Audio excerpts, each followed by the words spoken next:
Cuando yo leí la noticia, el cable internacional decía que Trump estaba pensando en invadir Venezuela. Entonces, cuando pasan esas cosas, la gente personaliza el tema. Entonces la gente dice Trump versus Maduro. Porque Trump es así, porque entonces te cae bien mal Trump, te cae mal Trump, te cae bien Maduro. No, y esto no es un tema de simpatía o antipatía, esto no son figuritas. Estamos hablando del Estado norteamericano, que es un Estado hegemónico, que tiene el primer poder militar del mundo, que ya ha tenido varias actuaciones invasivas. Grenada, Panamá fueron las últimas dos invasiones que se hicieron acá. En el caso de Panamá invadieron para sacar de los pelos a José Antonio Noriega, que pursa cárcel de por vida.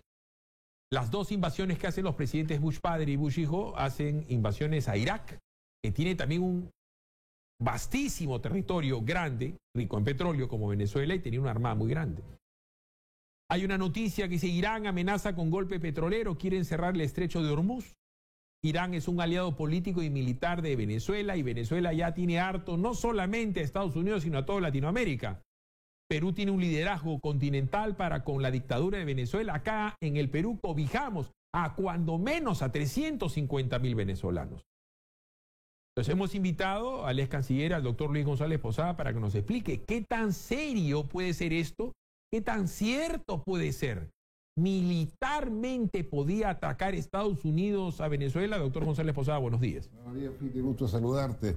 Yo diría que ha sido un exabrupto del presidente de los Estados Unidos, quizás agotado, como todos estamos, por la permanente información de este genocidio social que está ocurriendo en un país del hemisferio como Venezuela. Cada día las noticias son más trágicas. Y me señalan 4.400.000 venezolanos en el exterior.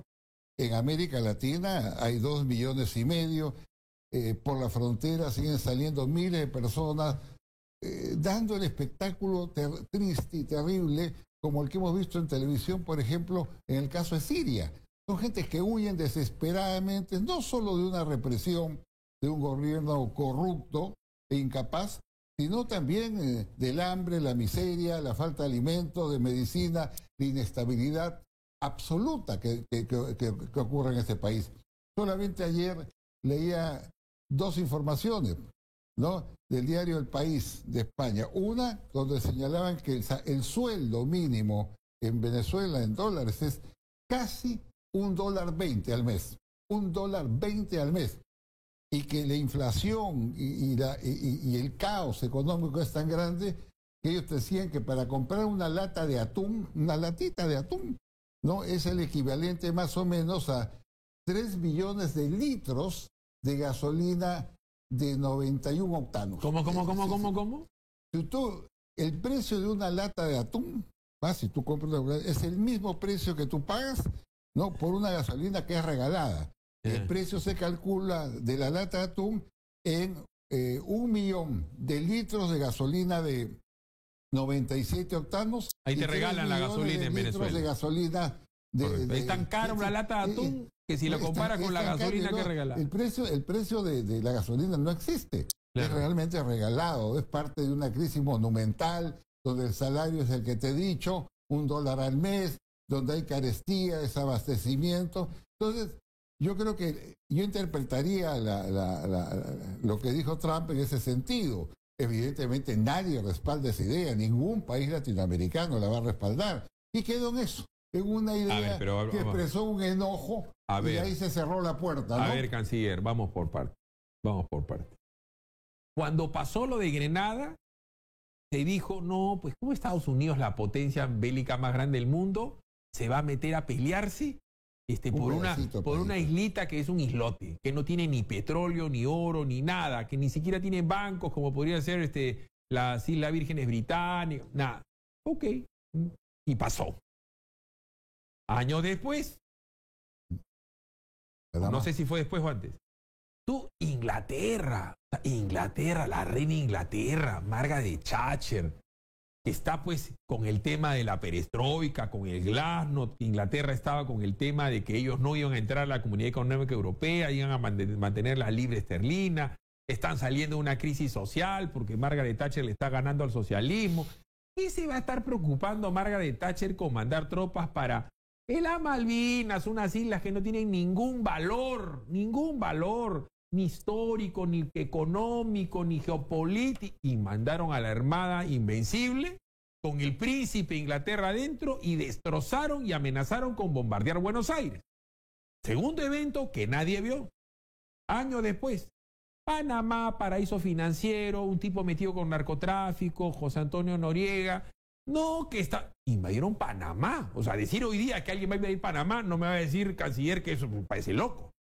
Después, las 2 veces que invaden Irak. Por Dios, no una vez. 2 veces. Y era un ejército inmenso. Una megaguerra en donde entraron países de la OTAN y destrozaron. Saddam Hussein en buen romance lo terminaron colgando. O sea, lo que le quiero decir es que Estados Unidos, cuando toma una decisión, no necesariamente le importa lo que van a decir los demás, ni el Consejo de Seguridad de la ONU, ni lo que diga la OTAN, contigo o sin ti. Le vuelvo a refrescar la pregunta. En el supuesto que Irán vuelva a amenazar con tomar el estrecho de Hormuz y bloquear los suministros de petróleo, Estados Unidos puede decir: hasta acá llegaste, Chávez, hasta acá llegaste, Maduro. Bueno, yo te diría lo siguiente. Petróleo, ¿no? Es petróleo. Que más que una intervención militar, Estados Unidos tiene la llave para asfixiar a Venezuela. Economía. Venezuela está viviendo en estos momentos de la compra que hace Estados Unidos de petróleo por valor de $12.600 millones al año. Si Estados Unidos dejara de comprar todo parte de ese petróleo y dejara además de venderle insumos para aliviar el petróleo pesado, en ese momento ya se derrumbó estrepitosamente lo que queda de la economía venezolana. China ya le cortó todos los créditos, entre otras razones porque le debe a China 5.000 o 6.000 millones de dólares que no les paga. Rusia también le cortó las líneas de crédito porque le debe 10.000 millones de dólares. Entonces, es un país que ya no tiene con qué responder. Está viviendo en estos momentos Maduro del petróleo que vende a los Estados Unidos y los insumos que le compra a los Estados Unidos. Como buen diplomático, no me está respondiendo. Usted lo diplomático. No, es que... Digo, ¿por qué? Voy a poner otra variante. Estados Unidos en este momento está en una guerra comercial con China. Le ha puesto aranceles por 50.000 millones. Y Xi Jinping dice: quiero responder. Un momentito. ¿Quién lo banca al señor Maduro? Es verdad, las exportaciones con Estados Unidos. Pero sus exportadores petroleras también van a China. Y China es un aliado también de Venezuela.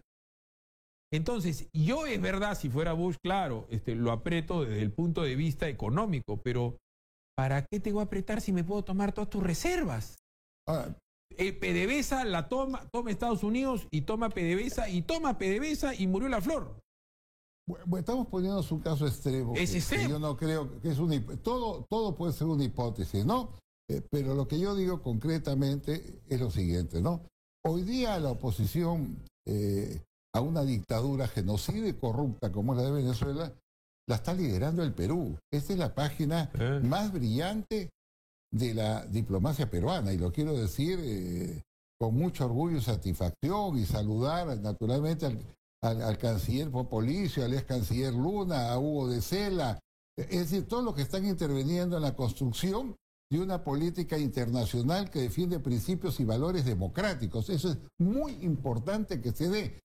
Hace 2 días nomás, el Perú ha impulsado con el apoyo de 53 países, que me dicen que hoy día pueden llegar a 60 y tantos países, una resolución muy dura en Naciones Unidas denunciando asesinatos, torturas, encarcelamientos indebidos, crisis humanitaria que se está cometiendo en Venezuela. Es decir, Venezuela ya está arrinconado internacionalmente.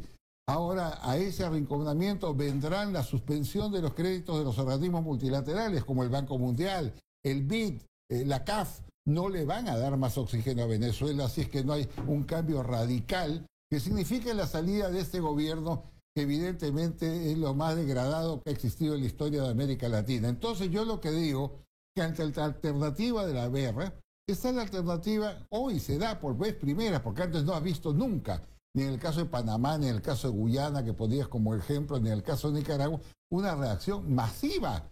Hoy día son 53 países, más todos los europeos que ayer la Eurocámara también le ha exigido a Maduro que abra un canal humanitario. ¿Sabes por qué? Porque eso es genocidio.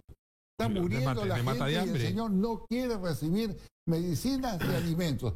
Entonces ya hoy día el gran cambio, y realmente hemos sentido satisfechos, es que por fin están reaccionando lo que eran antes paquidermos absolutamente inoperantes, como la OEA. Hoy día tenemos un secretario general, Almagro, duro, que ha marcado línea a diferencia del anterior, insulsa, que permitía inclusive que Chávez lo insultara públicamente. Pero era después... Y el insulso, señor insulsa, y el otro se metía debajo de la mesa. Entonces hoy día esto está cambiando, se está reconfigurando la política internacional y eso es muy importante. Ya los principios y valores no son papel mojados en tinta. Y mira tú, por ejemplo, quizás esto es importante explicarlo. Con gran ilusión, el mundo creó, entre ellos el Perú, la famosa Corte Penal Internacional, ¿correcto? Esa corte es para juzgar delito de lesa humanidad, crímenes de guerra, ¿correcto? Esa corte entró en funcionamiento en el 2002. Hasta la fecha, la Corte Penal Internacional ha significado gastos al mundo, entre ellos los aportes del Perú del orden de los 1.800 millones de dólares para mantener 900 personas, para pagar sueldos que llegan a los 17.000 y 20.000 dólares mensuales más otras mayorías. Y esa Corte Internacional, en estos 14 años de funcionamiento, solo ha visto 4 casos de crímenes de lesa humanidad, los 4 casos africanos. Y en el caso de América Latina, ¿no? de Venezuela, por ejemplo, tienen desde el 2004, repito, desde el 2004 acumulados 600 expedientes sobre asesinatos y torturas. Yo conozco expedientes de gente que los ha escrito de su puño y letra, ha puesto su huella digital, contando las atrocidades que cometen contra ellos la Guardia Bolivariana o los paramilitares chavistas. Muy bien, ¿qué ha pasado? Nada. Están en lo que ellos llaman el estudio preliminar. ¿Qué es el estudio preliminar? Certificar si, por ejemplo, el torturado Phyllis Butter, ¿no? Esa es su letra, ese es su DNI, sí, no, esa es su dirección. Bueno, pero entonces, yo no puedo esperar nada de una dictadura brutal, no hay Estado de Derecho. Entonces estamos también ante un hecho grave como eso, que hoy día finalmente están reaccionando. Todos los países están exigiendo la explicación de esa burocracia internacional, ¿no? Que no sirve para nada y que ha significado un gasto inmenso y que con su silencio lo único que está haciendo es, de alguna manera, avalar lo que está haciendo una dictadura y que se expresa en crímenes, asesinatos, violaciones y torturas que todos los latinoamericanos no podemos mantenernos indiferentes, ¿no? No, ciertamente. Además, lo que está pasando acá, yo comentaba en mi Facebook, el Philip Butters oficial, ayer, está en la portada de Ojo, banda de venezolanos choros, ¿no? Entonces la gente dice, no, sí, que la gente le está agarrando bronca a los venezolanos. Mire, Lucho, hay venezolanos buenos, malos y regulares. Los que vienen acá, prácticamente el 90% vienen forzados por una situación de hambre, y desolación y desesperación, que nosotros los peruanos sufrimos en su momento. Y también hay peruanos buenos, malos y regulares en Argentina, en Chile, en Italia, pero la inmensa mayoría de los peruanos que han ido afuera han ido a trabajar por el bien de sus propias familias y por el bien de los países en donde van. Pero acá la gente, a los venezolanos, le comienza a tener determinada bronca y determinado resquemor, porque evidentemente 350.000 personas o 400.000 personas terminan quitándole la chamba a la gente. Y la gente dice, si sigue tan desgraciada la situación allá, seguirán viniendo. O sea, nosotros somos el 10% del total de los refugiados, son como 4 millones. Pero esto dice el cuento nunca acabar. Esa gente se va porque tiene que comer. Entonces, si nadie le pone el cascabel al gato... Así es. Así es. Recordemos que más de un año antes de la caída de Hitler lo intentan matar. Sí, pues. O sea, yo no descarto una salida violenta en Venezuela. Si no es con una invasión general, es con un ataque de repente quirúrgico. Porque digamos las cosas también. Hay familias venezolanas que siguen allá adentro porque tienen intereses económicos muy grandes y están acogotadas. Y hay otras familias venezolanas que han salido. O sea, gente que odia a este tipo, hay un montón. Y si no lo hacen los gringos, lo harán otros por desesperación. ¿Cómo terminan los grandes dictadores? Muertos y colgados. Es la historia. No me lo estoy inventando. ¿Cómo termina Hitler? ¿Cómo termina Mussolini? Está colgado en Milán y orinado por la gente, ¿no? ¿Y cómo termina Greta Petacci? O sea, la gente cree que la historia no es cíclica y la historia sí es cíclica. Y quienes abusan del poder, como ha abusado este señor, terminan o presos o muertos. Claro, y sobre todo uno siente la degradación, como este sujeto se burla, se ríe, insulta a todos sus ciudadanos que tienen que salir por hambre o por miseria, diciéndole que lavan los excusados en Estados Unidos. Entonces es algo que uno se siente impotente. Se burla, ¿cómo te vas a burlar? ¿Qué hace ese gobierno en la OEA? Que ha violado todos los principios de la OEA. ¿Qué hace ese gobierno en la OEA? Que hay que sacarlo por lo menos para proyectar una imagen de limpieza institucional frente a una satrapía como la venezolana, ¿no? Yo solamente quiero agregarte lo siguiente.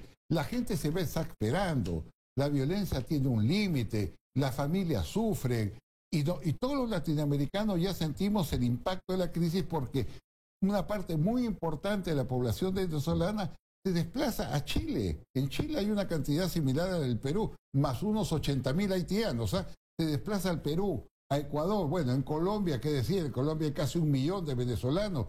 En Panamá hay 80.000. O sea, se están desplazando masivamente a todo el territorio latinoamericano.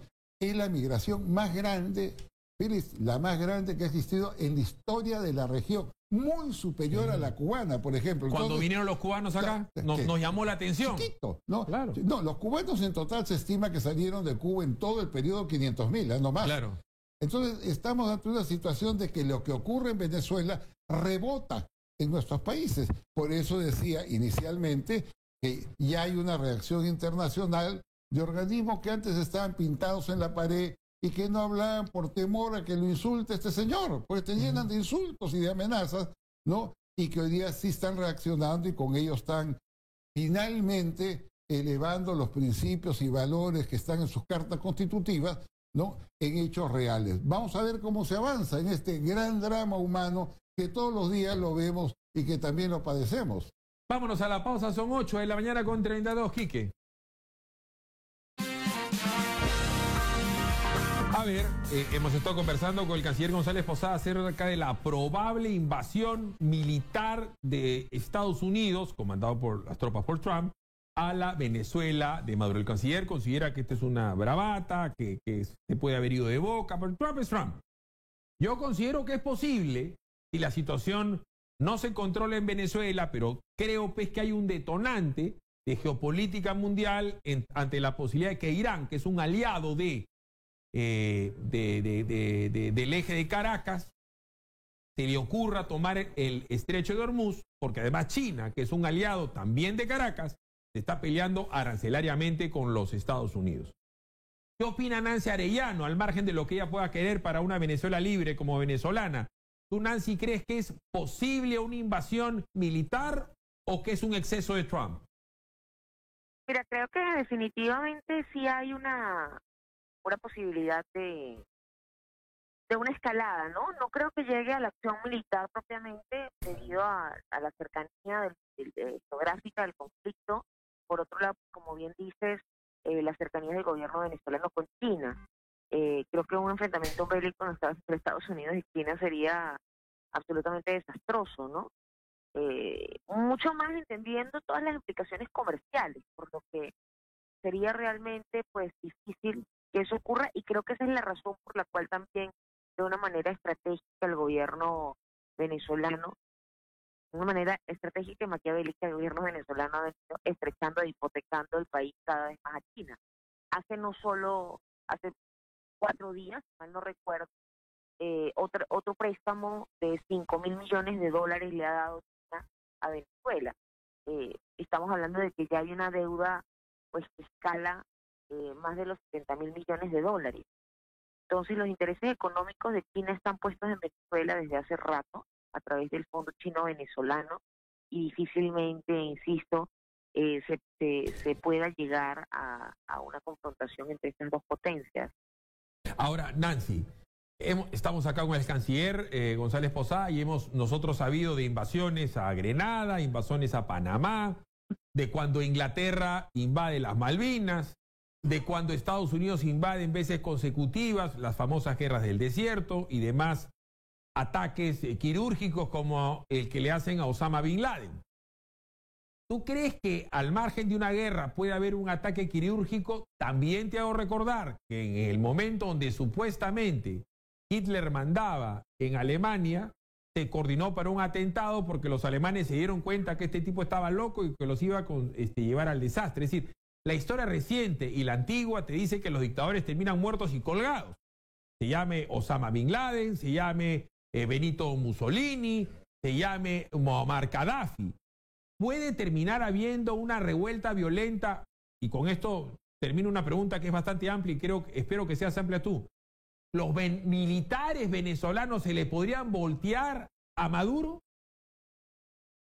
Bueno, respecto al tema del ataque quirúrgico, sí no lo descartaría porque por supuesto sabemos que, así como hablaba de que territorialmente pues sería un peligro por la dinámica que podría darse dada la cercanía pues, con Estados Unidos, etcétera, de Venezuela como escenario bélico, también es cierto que por la cercanía de Venezuela es profundamente incómodo las consecuencias que está teniendo tanto para la región como para el propio Estados Unidos tener pues vamos a hablar en el argot tradicional, en el patio trasero, un descalabro de este tipo, más aún teniendo las consecuencias regionales que está teniendo la afectación directa y sobre todo entendiendo además todos los negocios negros, todo el tema del narcotráfico que está circulando pues a través de Venezuela como puente, ¿no? Como puerto de salida. A esto se une sí los amigos incómodos del Club de Medio Oriente, Rusia, etcétera, que muestran una afrenta pues directa a Estados Unidos. No descartaría el tema de un ataque quirúrgico, no descartaría el tema de que Estados Unidos necesita retomar posición hemisférica y Venezuela, por supuesto, es un espacio estratégico. En el caso de los militares venezolanos, miren, el problema que particularmente yo veo ahí es que a lo largo de la historia del asentamiento del chavismo ha habido una serie de purgas a las Fuerzas Armadas. Esas purgas de las Fuerzas Armadas empezaron claramente en el año 2002. De hecho, cuando se da intento de golpe de Estado a Hugo Chávez Frías.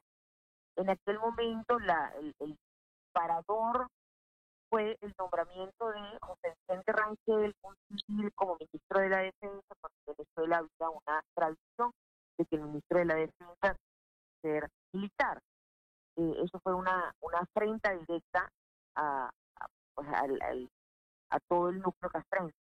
Entonces, a raíz de esa purga vinieron ascensos selectivos de forma tal no meritocráticos, de carácter causal incomodidades para buscar caramuzas.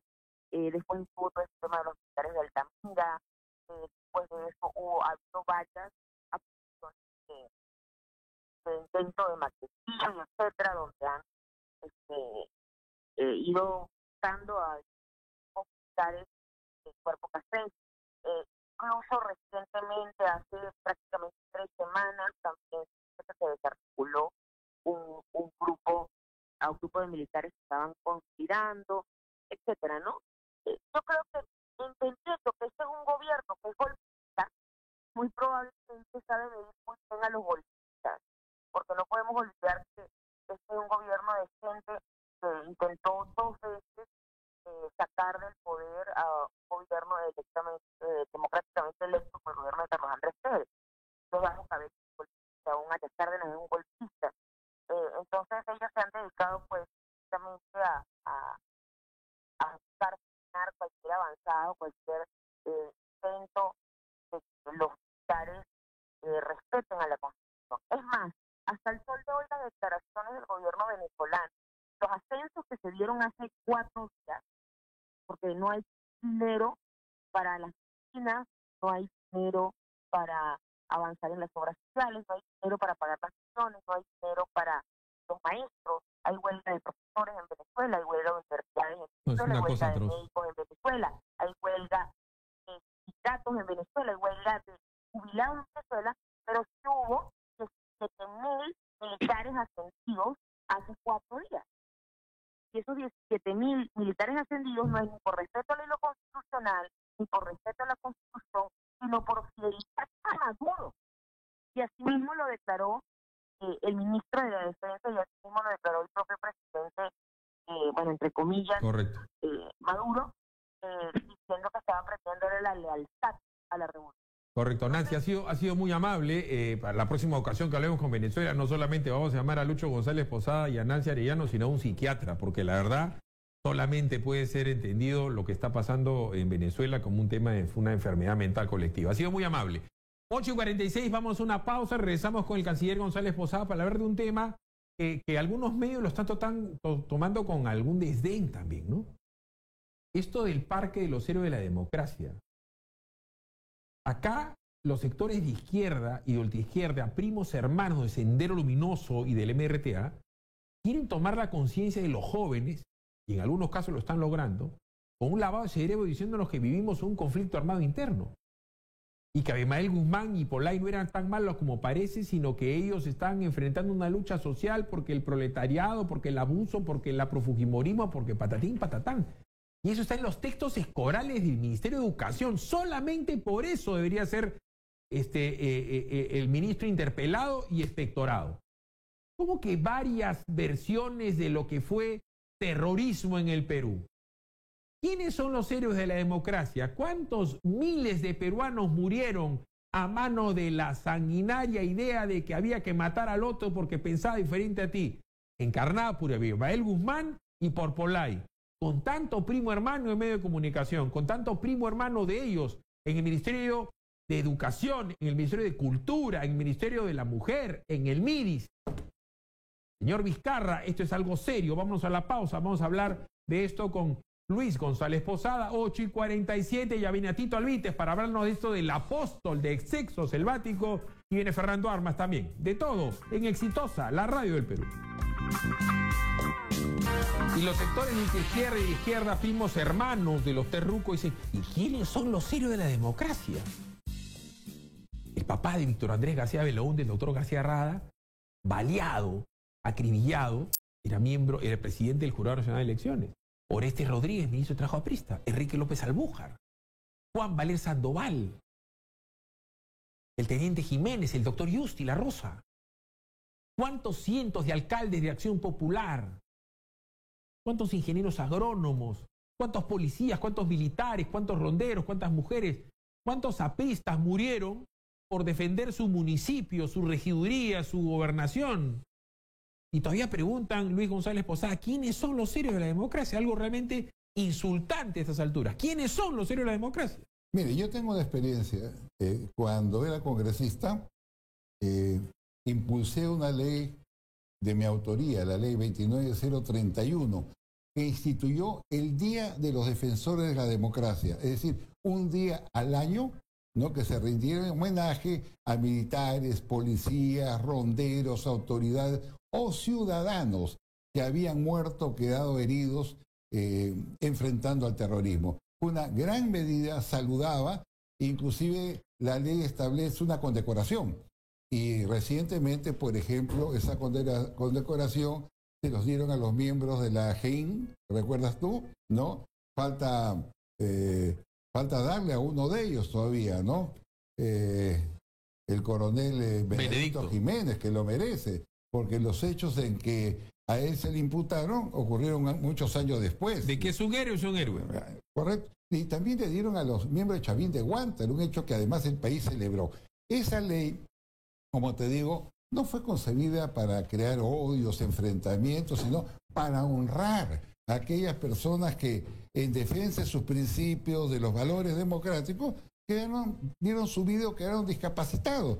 Entonces, hoy día veo que hay otro proyecto, ¿no? El Parque Defensores de la Democracia lleva el mismo nombre, que tiene el mismo sentido, ¿no? Honrar, rendir homenaje a todas estas personas, agradecerle. Mire, yo tengo una estadística que sería bueno que oficialmente se coteje, porque este es extraoficial, pero militares, miembros de las Fuerzas Armadas, quedaron muertos en todos estos conflictos, 1.300 efectivos, ¿eh? 1.300 efectivos, policías, 1.120, autoridades en general, gobernadores, tenientes gobernadores, funcionarios, 1.300 y ronderos y comités de autodefensa, 1.500.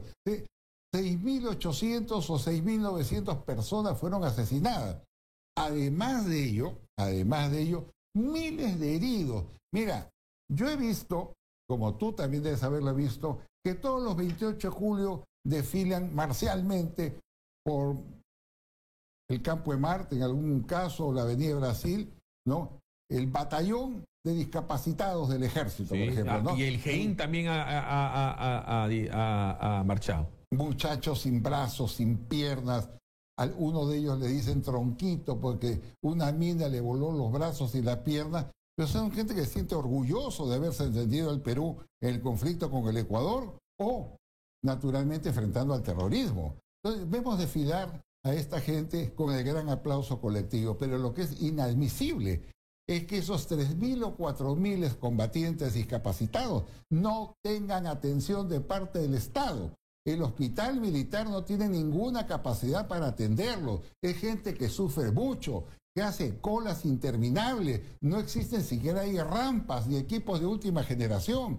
Entonces, ante este drama, se nombró una comisión que yo le integré y se acabó un proyecto que era la construcción del gran centro de rehabilitación para los miembros de la Fuerza Armada y de la Policía Nacional por acto de servicio de acción de armas. Muy bien, terminamos el proyecto, se dio el decreto supremo correspondiente, se aprobó, y hasta se aprobó la partida y se entregó en julio del 2011. La única vez en mi vida, la única vez que yo he hablado con Humala fue que el día que condecoraron al doctor Bedoya Reyes, que es tío de mi esposa, y fui. Y el único minuto que hablé con él, le dije, oiga, comandante, ¿qué hay del hospital de discapacitados de la Fuerza Armada? Sí, me dijo, he escuchado ese proyecto. En este momento, infórmale a mi secretario, que era Roy Gettis. ¿Recuerda? Hablé con Roy Gettis, me dijo, una maravilla. Es una maravilla. Me dijo, no, tú lo tienes, mándamelo. Se lo envió 3 veces. Lo dejó paralizado. Entonces, si alguna reivindicación, aparte del parque temático que impulsa la municipalidad, que me parece muy bien, debemos hacer, es la construcción de ese gran centro de rehabilitación en favor de esta gente que son héroes del Perú. No pueden haber parapléjicos muy pobres tirados en su casa y que no los atiende siquiera una enfermera. Las famosas piscinas, esas que tú... bueno, en las piscinas las ocupan pues los mayores, los comandantes, sus familiares, y los soldaditos, que son la mayoría extremadamente pobres, tienen que esperar días o semanas. El proyecto está terminado. Presidente Vizcarra, ministro de Defensa, ocúpese de ese proyecto. Nos cuesta 70 millones de soles. Es un proyecto de enorme significación porque es atender a los héroes que tiene el Perú y que no pueden estar abandonados. Y a mí realmente me causa indignación que esté paralizado ese proyecto. Y a ti, Philip Batter, por ejemplo, te digo que eres un hombre sensible, date una vuelta por Breña y visita el cuartel de inválidos, cuartel general de inválidos en Breña, que es una casona de 2.200 metros, ¿no?, del ejército, donde viven en huecos, ¿no?, algunas personas que han quedado discapacitadas del ejército. Que deberían hacer algo más con eso. ¿Y sabe por qué? Déjeme terminar solo eso, ¿no? Sí. Esto se lo llevé al general Kikovich, ¿no? El general Kikovich lo vio impresionado. Se dio el terreno para que se construyera el primer gran complejo de viviendas para los discapacitados en acción de armas. Lo introducimos en el proyecto Techo Propio y el ejército le dio 10.000 soles, lo dejamos terminado. Lamentablemente fue el 20 de julio del año 2002 y ella ha quedado paralizado. Entonces, Si hablamos de reivindicaciones, no basta solamente el Día de Democracia, no basta solamente el parque que está impulsando muy bien el alcalde Castañeda. Sí, felicitaciones sino a hay que Castañeda. hacer todas estas cosas. Pero que la gente entienda lo siguiente, en el mundo se le rinde tributo a los vencedores en las guerras. La tumba, Quique, ¿tú sabes dónde está la tumba de Napoleón, no? La tumba de Napoleón, el emperador Napoleón, el que conquista el mundo, conquista Italia, Prusia, España, Egipto, Napoleón. La tumba de Napoleón está en el Museo Nacional Les Invalides, los inválidos. Los inválidos. En Francia, como en Inglaterra, como en Estados Unidos. En Washington se le rinde tributo a sus lisiados. No solamente a sus muertos, ¿ah? Les invalides, a los lisiados, a los cojos, a los tullidos, a los tuertos. Así es. Ellos tienen preferencia en cada... Uno viaja a Italia, uno viaja a España. Los inválidos, la gente que está lisiada, se sienta en asiento preferencial en los cines, en los restaurantes, en los trenes, en los buses. ¿Qué mayor honor para un francés ir al Museo de Armas de París? Se llama Les Invalides. Y ahí está la tumba de Napoleón. Y acá, porque se le agradece a los franceses que dieron su vida en sus múltiples guerras. tú lo dices siempre. Como la Primera y la Segunda Guerra Mundial, por decirlo. Hay los batallones de muertos, ¿no es cierto? Pero también hay los batallones de heridos, que además que han dejado a su familia en precariedad económica porque no están en las mismas condiciones que estamos nosotros. Son mudos, sordos, ciegos, tullidos, sin brazos, sin piernas. ¿Cómo es posible que esa gente no tenga una rehabilitación adecuada o equipos de última generación? Esa es una deuda para este 28 de julio, ¿no? Que debe comprometer al presidente de la República. Y si hay plata, porque si hay plata para tanta ONG, defensor de derechos humanos, que son de los tíos, de los primos, de los amigos, de toda esta mermelada del comunismo que ha hecho un Estado paralelo, si hay plata para la asesoría, para la consultoría, para la mermelada, ¿cómo no va a haber plata para un tipo que ha perdido un brazo por el Perú? Pero yo te decía, por ejemplo, ese hospital debe costar hoy unos 80 millones. Sería hospital de última generación con tecnología de punta, de mejor de América Latina. Y el hospital para quemados que no hay, que lo reclame salud, se estima en unos 100 millones de soles. Estamos hablando de 170 millones de soles, que es nada frente al presupuesto nacional. Es decir, eso se fue en publicidad un mes, ¿no? Del Estado. O, ¿por qué no le cobramos, por ejemplo, a Nicaragua, que nos debe 57 millones de dólares desde hace 32 años? Ministerio de Economía debe cobrarle a Nicaragua ese dinero. Con ese dinero podremos construir el hospital de quemados y podemos construir el hospital para rehabilitar a los miembros de la Fuerza Armada y de la Policía Nacional. Esas son las cosas que se le tienen que enseñar a los chicos en el colegio. No lo que dice Nelson Manrique, que es comunista con respecto al conflicto armado interno. Él simplifica la lucha antiterrorista con un tema de Fujimori contra sus hermanos los comunistas. ¿Qué es esto? Cantidad de gente que ha muerto, ¿no es cierto?, de diversos partidos políticos o policías o jueces o fiscales que no tenían filiación política. ¿Cómo que quiénes son? Deberían hacer, y yo le pondría ese nombre al Parque Héroes de la Democracia, que le pongan, ya que acá tanto copian cosas de los inválidos, pues. Los inválidos. Ahí está. O también, mira, perdona, recordar las cosas positivas. Mira, Philip, todos los días la Policía Nacional se esfuerza y captura docenas de delincuentes, ¿correcto? Docenas de delincuentes. Entonces, hay que ver la parte positiva de la policía y no las partes oscuras. ¿Sabes a cuántas personas ha salvado la vida la División de Salvataje de la Policía en el periodo comprendido entre el año 2010 al 2017? A 10.587 personas. Policías que se han metido, ¿no? Al mar. Y han sacado la vida y algunos han muerto. ¿Por qué no recordamos eso? ¿Por qué solo recordar lo negativo, el lado oscuro de la vida? La policía cumple una gran labor y la Fuerza Armada, adicionalmente a su trabajo, yo creo que ha llegado la hora de organizar equipos especializados de las Fuerzas Armadas, capacitar a los soldados para que sirvan de apoyo a la seguridad ciudadana en coordinación con la Policía Nacional. Hace rato los militares no lo hacen. ¿Por qué? Porque hay un odio contra los militares y el odio de los militares lo entienden los rojos porque metieron a la cana a Abimael Guzmán y porque metieron a la cana a Polay y porque no permitieron en el Perú la sangre del comunismo triunfe. exitosa por eso en la raya de los milicos y de los tombos, para que le quede clarísimamente. En vez de ocuparnos, mira, termino con eso, como se ha ocupado muchas veces la televisión, la señora que no tuvo su título, la congresista, o en Kenji tirando papelitos. Ocúpense de estos temas que son fundamentales porque afirman la identidad nacional, porque son un homenaje a nuestros héroes, a nuestros mártires, y es el camino a la celebración del bicentenario de la independencia del Perú. Ha sido muy amable con nosotros el canciller Luis González Posada. Nos vamos a ir a una pausa, regresamos con Tito Alvites, portada de Caribeña del día de hoy. Cae el apóstol del sexo. No es César Campos. Se creía Dios y convivía con harén en la selva española que era buscada hace 2 años. Fue hallada con él. Captaba víctimas por internet y la convencía de que se venía el fin del mundo. La policía rescató a 5 niños, entre ellos una hijita de esta extranjera. ¿Cómo la captó? ¿Cómo la trajo? Nos lo cuenta Tito Alvites luego de la pausa y va a estar con nosotros también Fernando Armas. Pausa, regresamos a 9 y 2.